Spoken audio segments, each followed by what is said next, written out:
Today we will be showing you how to replace a Juniper CLI console cable. This process will apply to all Juniper Networks hardware that uses a Juniper DB9 to RJ45 console cable.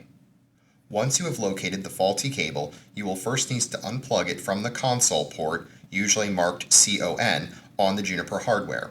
Then trace the cable back to the source server and undo the thumb screws, holding the cable into the DB9 port. Then you can remove the faulty cable and set it to the side. Connect the new cable to the source server first, ensuring the thumb screws are tight and secure. Then locate the console port, usually marked CON, on the Juniper hardware and plug in the RJ45 end of the cable, ensuring you feel it seat properly and click into place. Test your cable by opening a terminal session with a baud rate of 9600, start bits of 8, stop bits of 1, and parity and flow control both set to none. This should give you a console connection to the CLI of the Juniper hardware you are connected to. The replacement of this cable is now complete.